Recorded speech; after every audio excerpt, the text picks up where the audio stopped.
And now I'll get into the history of the Illinois Shines program. So the Adjustable Block Program, which we now call Illinois Shines, was created under the Future Energy Jobs Act that was passed in 2016. FEJA is a core component of the Long-Term Renewable Resources Procurement Plan developed by the IPA in 2018, which included the implementation of Illinois Shines in 2019. FEJA is considered one of the most significant pieces of energy legislation ever to pass the Illinois General Assembly. It followed nearly 2 years of negotiation between energy companies, consumer advocates, and environmental groups. FEJA mandated higher renewable energy targets in the state's renewable portfolio standards. So there are many successes and challenges of FEJA.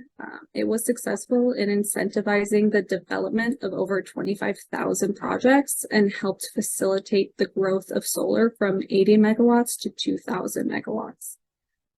Under FEJA, 670 megawatts of new distributed generation and community solar was developed. However, even with this impressive growth of solar energy under FEJA, there were some challenges. Illinois was still behind the state's renewable energy requirements.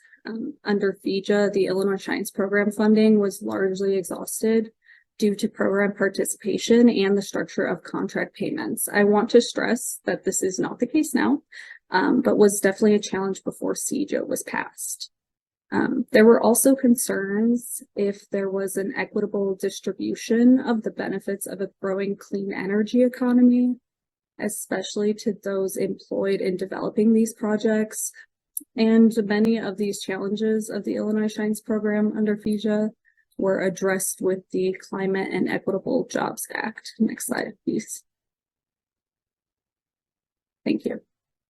Okay, so on September 15, 2021, Governor Pritzker signed the Climate and Equitable Jobs Act into law. CEJA included provisions to phase out carbon emissions from energy and transportation sectors. The Illinois Shines program began operating under CEJA shortly after it was signed in December of 2021. CEJA addressed previous funding issues and included a significant expansion of the Illinois Shines program. It reinforced the program's consumer protection requirements, established prevailing wage and minimum equity standards, and incorporated policies to ensure an equitable transition to a clean energy future. The passage of CEJA also led to the development of an updated long-term plan in 2022, and the act ultimately requires 100% carbon-free power in Illinois by 2045. Next slide, please. Okay, so here you can see a nice side-by-side comparison of the Illinois Shines program under FEJA versus CEJA. Under FEJA, Illinois Shines had 3 different project categories, which included small distributed generation, large distributed generation, and community solar. CEJA not only updated the existing 3 categories, but it also added 3 new categories, including public schools, community-driven community solar, and equity-eligible contractors.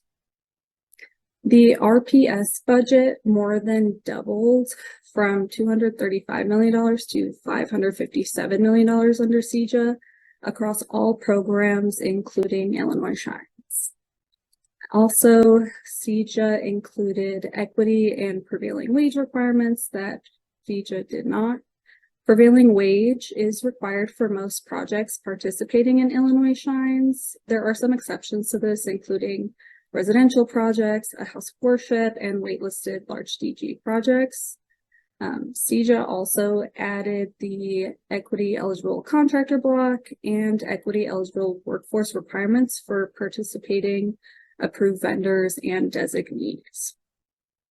So overall, FEJA and CEJA were both instrumental in developing and expanding the Illinois Shines program to what it is today.